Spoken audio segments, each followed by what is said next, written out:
안녕하세요. 오늘은 전 세계 역사 속에서도 유례없는 해전 기록 23전 23승의 신화를 이룩한 대한민국의 영웅 이순신 장군에 대해 이야기하려고 합니다. 그는 한산도, 명량, 노량 등 3번의 대첩을 통해 일본군의 침략을 막고 조선을 구한 위대한 전략가이자 리더였습니다. 왜 이토록 위대한 업적을 세운 이순신 장군이 서구 역사에 널리 알려지지 않았을까요? 그리고 그가 어떻게 모든 싸움에서 승리하며 조선의 바다를 지켰을까요? 오늘 영상에서는 이순신 장군의 23전 23승 신화의 비밀, 그의 전략과 리더십, 그리고 세계 역사 속에서 그를 새롭게 조명해야 할 이유를 깊이 탐구해 보겠습니다. 끝까지 시청하신다면 그가 왜 전쟁사의 기적으로 불리는지 확실히 느끼실 수 있을 거예요. 지금 바로 구독, 좋아요, 알림 설정 부탁드리고 이 위대한 이야기를 함께 시작해 볼까요? 높은 천장의 강당은 오늘 유난히 팽팽한 긴장감이 감돌고 있었다. 전쟁사의 위대한 리더들이라는 현수막 아래에 자리한 강연자석에는 미국 해군 사관학교의 전쟁사 연구원 리처드 브라운 박사와 일본의 저명한 역사학자 다나카 요시로 교수가 마주 앉아 있었다. 강당에는 세계 각국의 해군 전략 전문가와 역사학자들이 모여 이순신 장군에 대한 발표와 토론을 기다리고 있었다. 리처드 박사가 발표를 시작했다. 그는 강단에서 레이저 포인터를 들어 올리며 말문을 열었다. 우리가 오늘 논의할 인물은 이순신 장군입니다. 16세기 동아시아 해전사에서 가장 중요한 인물일 뿐만 아니라 전 세계 전쟁사에 있어서도 독보적인 리더입니다. 그의 업적을 다시 말씀드릴 필요가 있을까요? 단 12척의 함대로 133척을 상대하며 명량해전에서 승리한 것만으로도 이미 전설입니다. 그러나 그 이전에도 한산도에서 하객진을 통해 일본 함대를 괴멸시켰고 마지막 노량에서는 그 자신을 희생하며 일본군을 완전히 물리쳤습니다. 그가 말이 끝나기 무섭게 다나카 교수가 자리에서 천천히 일어섰다. 미소를 띤 그의 태도는 여유로웠지만 발언은 날카로웠다. 브라운 박사, 물론 이순신은 뛰어난 장군이었을 것입니다. 그러나 23전 23승이라는 기록, 그리고 특히 명량해전의 성과는 상당 부분 과장된 면이 있다고 생각합니다. 조선 수군은 그 해역을 훤히 알고 있었고 일본군은 협곡과 조류에 익숙하지 않아 패배한 것이 아닐까요?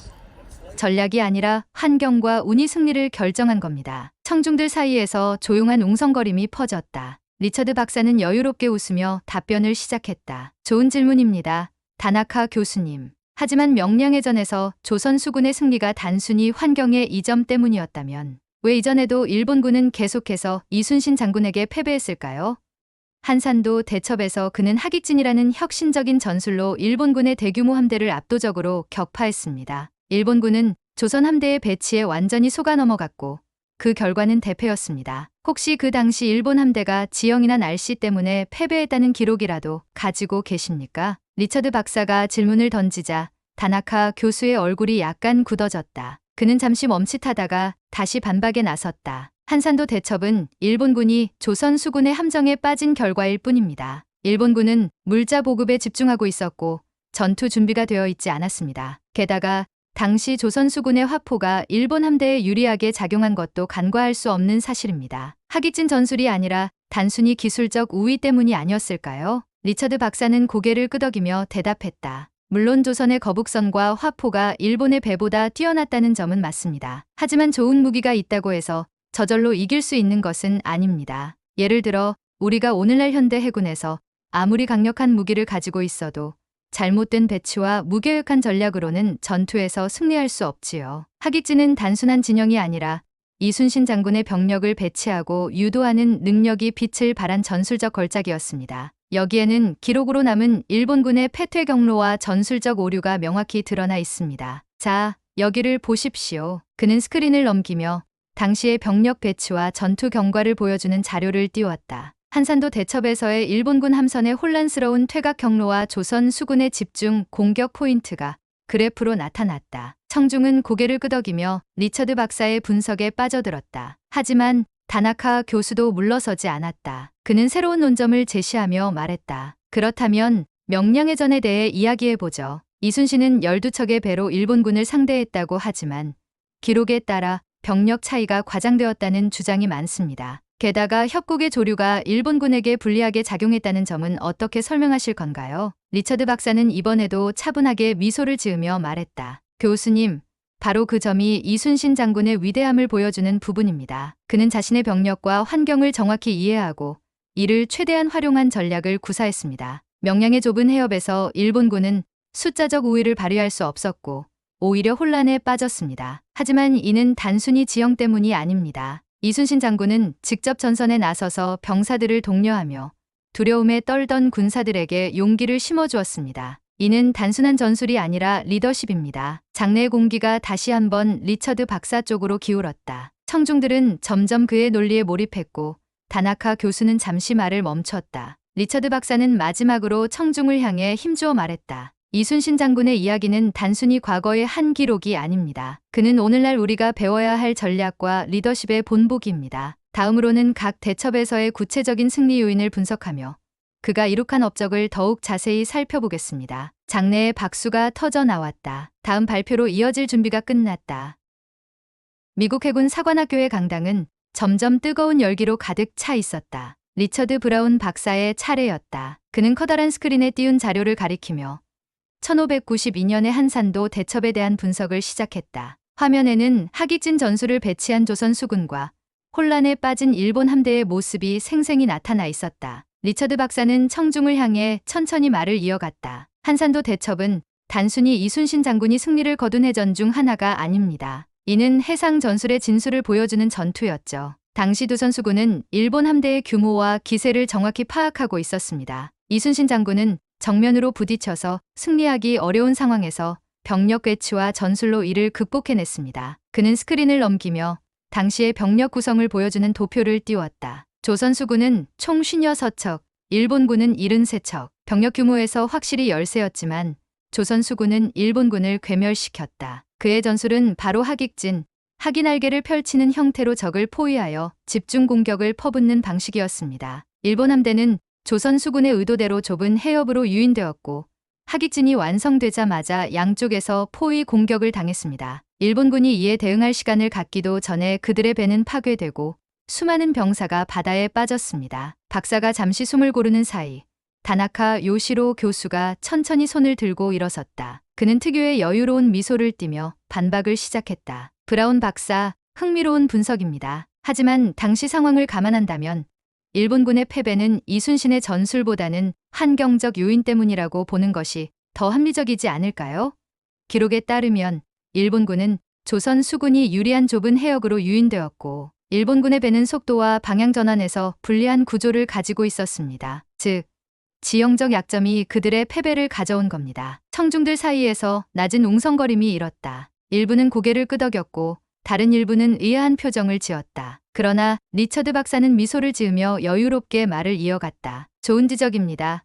다나카 교수님. 하지만 일본군의 패배를 단순히 지형적 약점으로 설명하기엔 너무 많은 요소들이 조선 수군의 치밀한 준비와 전술적 통찰에서 비롯되었음을 무시할 수 없습니다. 이를 보여주는 중요한 예가 있습니다. 그는 다시 화면을 넘기며 조선 수군이 일본군을 유인한 과정을 세밀히 보여주는 자료를 띄웠다. 이순신 장군은 단순히 일본군을 좁은 해협으로 몰아넣은 것이 아닙니다. 그는 일본군이 추격할 만한 타이밍을 철저히 계산하고 일부러 약한 척 후퇴하는 전술을 사용했습니다. 일본군은 조선 수군의 후퇴를 보고 전투에서 우위를 점했다고 믿으며 좁은 해역으로 들어왔습니다. 하지만 이순신 장군은 이미 양 날개를 준비해 놓았고 일본군이 진입하자마자 하깃진을 펼쳤습니다. 리처드 박사는 자료를 가리키며 일본군 선봉의 함선들이 하깃진 속에서 격파당하는 과정을 상세히 설명했다. 당시 일본군은 근접전에서 우위를 점하기 위해 빠르게 접근하려 했지만 조선 수군은 화포를 중심으로 먼 거리에서 일본 함대를 하나씩 격침시켰습니다. 일본군의 함선 구조는 화포 공격에 매우 취약했죠.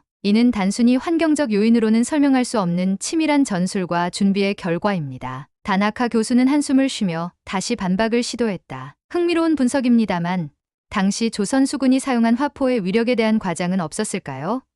일본군이 보급에 초점을 맞추고 있었던 시점이었고 전투 준비가 미흡한 상태였다는 기록도 있습니다. 리처드 박사는 고개를 끄덕이며 다나카 교수의 반박에 응답했다. 맞습니다. 일본군은 보급 상황에서 출발했죠. 하지만 한 가지 예를 들어보겠습니다. 기록에 따르면 일본군의 선봉을 맡았던 와키자카 야스하루는 조선 수군의 하깃진에 당한 후 적의 화포가 마치 천둥과 같아 하늘과 바다가 뒤집히는 줄 알았다는 말을 남겼습니다. 이는 단순히 준비 부족으로 설명할 수 없는 전술적 차이에 대한 직접적인 증언입니다. 청중들이 감탄의 박수를 보내는 가운데 리처드 박사는 다나카 교수를 향해 미소를 지으며 말했다. 한산도 대첩은 단순히 운에 의한 승리가 아닙니다. 이순신 장군의 병력 운용, 적의 심리를 간파한 전술, 그리고 병사들의 사기를 끌어올린 리더십이 만들어낸 결정적 승리였습니다. 다음으로 이러한 리더십이 가장 극적으로 발휘된 명량해전을 살펴보겠습니다. 강당은 열띤 박수로 가득 찼다. 브라운 박사는 스크린을 넘기며 명량해전에 대한 발표를 준비했다. 청중의 눈은 다시 스크린으로 향했고 긴장감은 더욱 고조되었다. 브라운 박사는 청중의 시선을 끌며 발표를 이어갔다. 스크린의 명량해전의 지도와 전투 상황을 나타낸 애니메이션이 펼쳐졌다. 조선 수군의 12척과 일본군의 133척이 명량해협을 중심으로 배치된 모습은 그 자체로 압도적인 긴장감을 자아냈다. 그는 청중을 향해 한 발짝 다가서며 차분하게 말을 시작했다. 명량해전은 단순히 전술의 승리가 아니라 리더십과 병사들의 정신적 결속이 만들어낸 기적입니다. 당시 조선 수군은 원균의 무능과 아집으로 인해 거의 전멸에 가까운 피해를 입고 이순신 장군에게 남은 배는 겨우 12척에 불과했습니다. 반면 일본군은 133척으로 명량해협을 통과하며 조선을 완전히 장악하려고 했죠. 브라운 박사는 스크린을 가리키며 이순신 장군의 첫 번째 결정적인 선택을 설명했다. 여러분, 여기에서 중요한 점은 이순신 장군이 병사들의 사기를 회복시키기 위해 어떤 리더십을 발휘했느냐는 것입니다. 그가 병사들에게 한 말, 아직도 배 12척이 남아있다는 발언은 단순한 숫자가 아니었습니다. 이 말은 병사들에게 새로운 희망을 주었고 싸워야 할 이유를 되새기게 했습니다. 그의 설명이 끝나자마자 다나카 요시로 교수가 자리에서 일어섰다. 그는 냉정한 표정으로 반박을 시작했다. 브라운 박사, 흥미로운 이야기입니다. 하지만 명량해전에서의 일본군은 병력의 분산과 조류의 영향을 받았다는 점을 간과할 수 없습니다. 명량해협의 좁은 지형은 일본군의 대규모 함대를 효과적으로 운용할 수 없게 만들었고 이는 전술보다는 환경적 요인의 결과라고 봐야 하지 않겠습니까? 청중 사이에서 다소 동의하는 듯한 분위기가 퍼졌다. 다나카 교수는 자신만만한 태도로 말을 이었다. 그리고 병사들의 사기를 끌어올렸다는 이야기도 다소 낭만적으로 포장된 부분이 있습니다. 전투 기록을 보면 당시 병사들은 이순신 장군의 명령에 따라 억지로 싸운 것이 아닙니까? 브라운 박사는 침착하게 미소를 지으며 말했다. 좋은 지적입니다. 다나카 교수님. 그러나 당시 상황을 이해하려면 기록 속 숫자와 지형만 보는 것으론 부족합니다. 예를 들어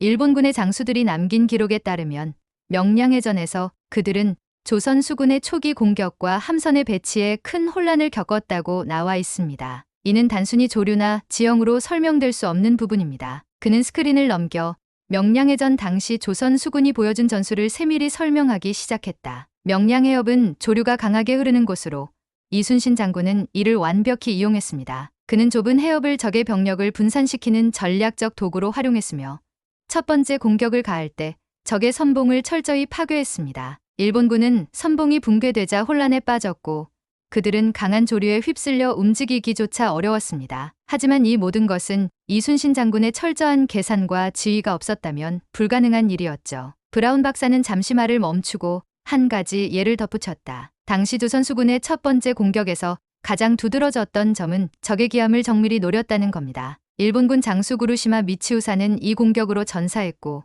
그의 사망은 일본군 전체의 사기를 꺾는데 결정적인 역할을 했습니다. 이순신 장군은 단순히 함선을 공격하는 데 그치지 않고 적의 심장부를 정확히 겨냥한 겁니다. 이것이 단순한 환경적 요인으로 설명될 수 있을까요? 청중이 다시 한번 감탄의 탄성을 터뜨리며 박수를 쳤다. 그러나 다나카 교수도 물러서지 않았다. 그는 다시 반박을 시도하며 말했다. 일본군이 겪은 혼란은 분명히 중요한 요소이지만 당시 12척의 조선 함대가 133척을 격파했다는 주장은 과장된 측면이 있다고 봅니다. 실제로는 일본군이 전력을 다하지 않은 상태에서 조선 수군의 공격을 당했다고 보는 것이 더 합리적입니다. 브라운 박사는 차분히 고개를 끄덕이며 응수했다. 다나카 교수님, 일본군이 전력을 다하지 않았다는 주장은 역설적으로 이순신 장군의 전략적 우위를 더 극명히 보여주는 대목입니다. 적의 허점을 정확히 파악하고 그들이 준비되지 않은 순간에 치명타를 가한 것이 바로 이순신 장군의 능력 아니겠습니까?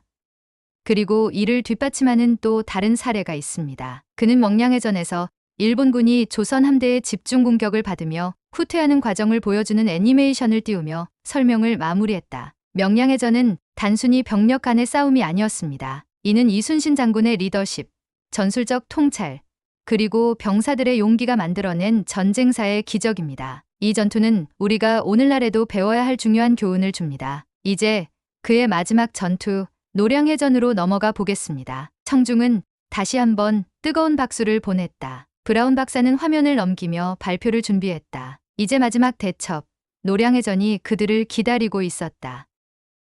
강당안은 이순신 장군의 마지막 개첩인 노량해전에 대한 브라운 박사의 발표를 기다리는 긴장감으로 가득 차 있었다. 스크린에는 조선 수군과 일본군의 배치도와 전투 상황이 애니메이션으로 재현되고 있었다. 브라운 박사는 발표를 시작하며 전투 당시의 상황을 생생히 묘사했다. 1598년 11월 일본군은 조선에서 철수하기로 결정했습니다. 그러나 그들의 퇴각은 단순히 물러나는 것이 아니었습니다. 그들은 남은 병력을 총동원해 500척에 가까운 함대를 조직했고 퇴각 중에도 약탈과 학살을 멈추지 않았습니다. 이순신 장군은 이를 보고받고 마지막 전투를 준비했습니다. 노량해전은 단순한 전투가 아니라 조선을 지키기 위한 이순신 장군의 마지막 사명이었습니다. 브라운 박사는 스크린에 띄운 노량해협의 지도를 가리키며 설명을 이어갔다. 노량해협은 폭이 좁아 대규모 함대가 효율적으로 기동하기 어려운 곳입니다. 이순신 장군은 이곳에서 일본군의 퇴로를 차단하고 병력을 분산시켰습니다. 이는 일본군을 전술적으로 압박하며 승리의 발판을 마련한 결정적인 순간이었습니다. 그는 화면을 넘기며 조선과 명나라 연합군의 협력 상황을 설명했다. 조선 수군과 명나라 연합군은 협력하여 일본군을 포위했습니다. 특히 이순신 장군은 좁은 해협에서의 전투 경험을 살려 적의 약점을 정확히 노렸습니다. 첫 번째 전술적 성공은 일본군 선봉함대를 괴멸시킨 것이었습니다. 일본군은 조선 수군의 화포 공격에 속수무책으로 당했고 함대 전체가 혼란에 빠졌습니다. 브라운 박사가 말을 마치자 다나카 요시로 교수가 손을 들고 일어섰다. 그는 냉정한 목소리로 반박을 시작했다. 브라운 박사, 흥미로운 설명입니다. 하지만 노량해전에서의 일본군은 철수를 우선시했기 때문에 전투 의지가 약했습니다. 그들의 혼란은 전술적 실패가 아니라 철수 과정에서의 필연적인 결과라고 보는 것이 더 합리적이지 않을까요? 브라운 박사는 미소를 지으며 고개를 끄덕였다. 좋은 질문입니다. 다나카 교수님. 하지만 전투 의지가 약한 병력이라면 왜 퇴각 중에도 연합군의 배치를 뚫고 조선을 끝까지 약탈하려 했을까요? 그리고 당시 일본군의 피해를 기록한 자료를 보면 이는 단순히 철수 중의 소모전으로 설명할 수 없는 치명적인 패배였습니다. 그는 화면을 넘겨 일본군의 피해와 관련된 역사적 기록을 띄웠다. 여기 보시면 일본군의 장수 시마즈 요시히로가 남긴 기록이 있습니다. 그는 이렇게 말했습니다. 노량에서 우리는 아무것도 하지 못한 채 수많은 병사를 잃었다. 조선 수군의 공격은 마치 바다의 벽처럼 느껴졌다. 이는 단순히 철수 중의 혼란으로 설명하기엔 너무도 명확한 패배의 증언입니다. 브라운 박사는 다시 한번 조선 수군의 전술적 배치와 일본군의 대응을 비교하며 설명을 이어갔다. 이순신 장군은 이 전투에서 적의 심장을 노리는 공격을 펼쳤습니다. 조선 수군은 일본군의 기함을 집중적으로 공격하여 혼란을 극대화했으며 이로 인해 일본군의 지휘 체계가 무너졌습니다. 예를 들어 일본군 장수 구루시마 미치우사는 이순신 장군의 한포 공격에 의해 전사했고 이는 일본군 전체의 사기를 급격히 저하시켰습니다. 그는 노량해협에서의 일본군의 퇴로가 막히는 과정을 묘사하며 이순신 장군의 리더십을 강조했다. 당시 조선 수군은 일본군이 좁은 해협에서 벗어나지 못하도록 철저히 봉쇄했습니다. 그러나 이 모든 전투의 중심에는 항상 이순신 장군이 있었습니다. 그는 자신의 함선에서 직접 명령을 내리며 병사들을 독려했고 적의 움직임을 예측하며 전장을 지휘했습니다. 브라운 박사는 발표를 마무리하며 이순신 장군의 마지막 순간에 대해 이야기했다. 노량해전의 끝자락에서 일본군은 마지막 저항을 시도했습니다. 이 과정에서 이순신 장군은 일본군의 조총에 맞아 전사했습니다. 그의 죽음은 조선 수군에게 큰 충격이었지만 이순신 장군은 자신의 마지막 순간까지도 병사들에게 이렇게 명령했습니다. 싸움이 급하니 나의 죽음을 적에게 알리지 말라. 그는 자신의 죽음이 병사들의 사기를 떨어뜨릴 것을 우려하며 끝까지 전투를 완수할 것을 요청했습니다. 브라운 박사는 이순신 장군의 마지막 말을 담담히 전하며 말을 이었다. 이순신 장군의 희생은 단순히 한 개인의 죽음이 아니었습니다. 이는 조선을 지키기 위한 최후의 선택이었고 그의 죽음 이후에도 조선 수군과 명나라 연합군은 일본군을 완전히 몰아내는 데 성공했습니다. 이는 전쟁사에 있어 영원히 기억될 희생과 승리의 순간입니다. 청중들은 숙연한 표정으로 그의 발표를 경청했다. 일부는 눈물을 훔쳤고 강당은 깊은 감동으로 가득 찼다. 브라운 박사는 마지막으로 스크린에 이순신 장군의 초상화를 띄우며 말을 마쳤다. 이순신 장군의 리더십, 전술적 통찰, 그리고 희생정신은 지금도 우리에게 중요한 교훈을 남깁니다. 그의 마지막 대첩인 노량해전은 단순한 승리가 아니라 조선을 구한 위대한 이야기로 역사에 영원히 기록될 것입니다. 강당은 청중들의 뜨거운 박수로 가득 찼다. 이제 발표는 마무리를 향해 달려가고 있었다. 강당 안에는 브라운 박사의 발표를 끝으로 깊은 여운이 가득 찼다. 그는 강단에 선 채 조용히 청중을 바라보았다. 스크린에는 이순신 장군의 초상화와 함께 그가 남긴 말, 필사즉생 필생즉사가 떠올랐다. 브라운 박사는 마지막으로 발표를 정리하며 청중에게 말을 건넸다. 여러분, 지금까지 우리는 한산도, 명량, 그리고 노량해전을 통해 이순신 장군의 위대함을 살펴보았습니다. 그는 단순히 조선을 구한 장군이 아니라 전쟁사가 배출한 가장 위대한 리더 중 한 사람이었습니다. 무엇이 그를 특별하게 만들었을까요?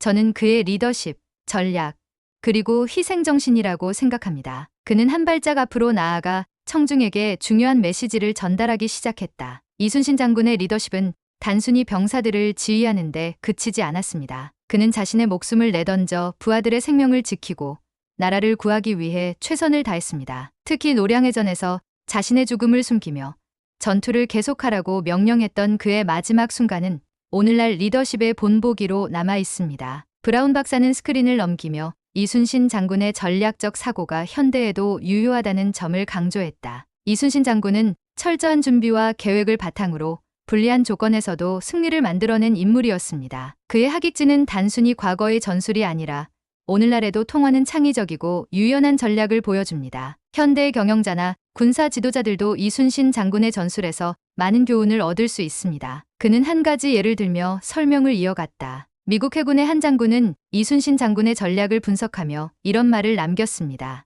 이순신은 적의 강점을 약점으로 바꾸는 법을 아는 진정한 전략가였다. 이는 단순히 군사 전략에 국한되지 않고 위기 상황에서 창의적으로 문제를 해결하는 모든 리더들에게 중요한 메시지를 줍니다. 브라운 박사는 발표를 마무리하며 이순신 장군의 도덕적 리더십을 강조했다. 그는 자신의 개인적 욕망이나 명예보다 항상 백성과 나라를 먼저 생각했습니다. 이순신 장군은 여러 차례 부당한 처벌을 받았음에도 오직 조선을 지키는 데에만 전념했습니다. 이런 도덕적 리더십이야말로 오늘날 우리가 본받아야 할 가장 중요한 가치가 아닐까요? 그는 스크린에 마지막으로 띄운 문구를 가리키며 말했다. 이순신 장군은 이렇게 말했습니다. 내 죽음을 적에게 알리지 말라. 이 말은 단순히 전쟁 중의 명령이 아니라 그가 끝까지 나라를 위해 자신의 모든 것을 바쳤다는 상징적 메시지입니다. 그는 죽음 이후에도 조선을 지켰고 그의 정신은 오늘날까지도 우리에게 깊은 감동과 교훈을 주고 있습니다. 브라운 박사는 마지막으로 청중을 향해 힘주어 말했다. 이순신 장군은 조선의 영웅일 뿐 아니라